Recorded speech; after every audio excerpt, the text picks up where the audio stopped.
მოკლედ მეგობრებო, მოგესალმებით.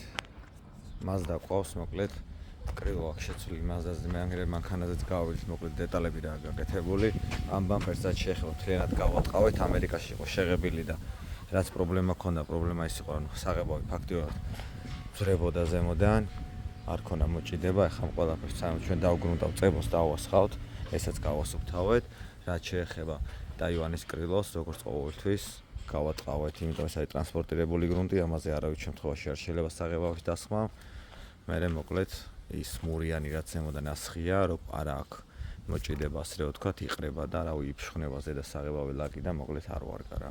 მოკლედ ამ ეტაპზე ვარ და დანარჩენს უკვე გადავიღებ, რომ მანქანაც გვეყოლება ღუმელში შესაღებად და დეტალებსაც რა თქმა უნდა განახებთ მანქანაზე რა აქვს შეღებილი, რა არ აქვს შეღებილი.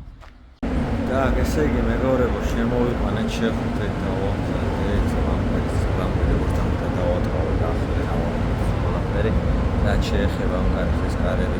ფერში კი იყიდეს, მაგრამ სამწუხაროდ აი ეს არის შენაღები კარი რა და სავარაუდოდ ეს რო ყოფილა შენაღები, ნუ გააჩნია რა მეხანიში.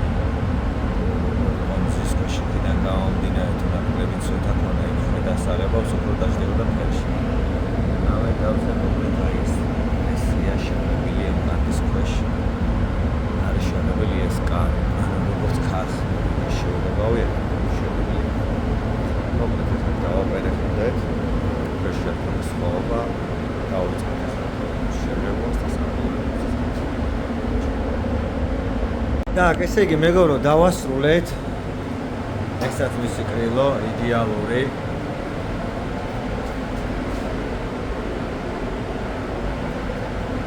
Так, ესაც ბამპერი გახსოვთ, მოკლედ გავატყავეთ, ახლიან ავადგინეთ, ეს ბამპერი იდეალური. ასე და კარებზე რა თქმა უნდა პერეხოდი გადმოვედით. როგორც ხედავთ, აქამდე და აქ და უფრო და უფრო გავშალეთ, რომ გადასვლა მეტნაკლებად გამოჩენილი იყო და აი ესე იდეალურად გამოვიდა ეს კარიც. მოკლედ ეს ჩემო მეგობრო, ეს მანქანა დასრულდა, ჩვენთან სერვისში არ იწყობა ის იწყობა სხვაგან, ჩვენ ხოლმე გვევალება რუჩკა და ის უპლატნელის სარკის დაყენება. დანარჩენი უკვე რაც შეეხება მანქანას დაისბორება სხვაგან, სადაც გაკეთდა სათუნუყის სამუშაოები და ამით დავასრულეთ ჩვენი Mazda, ჩემო მეგობრებო. და ლაიქით გამოიწერეთ ჩემი YouTube არხი, ვისაც მოგწონთ ჩემი კონტენტები, მოკლედ მომავალ შეხვედრამდე ჩემო მეგობრებო.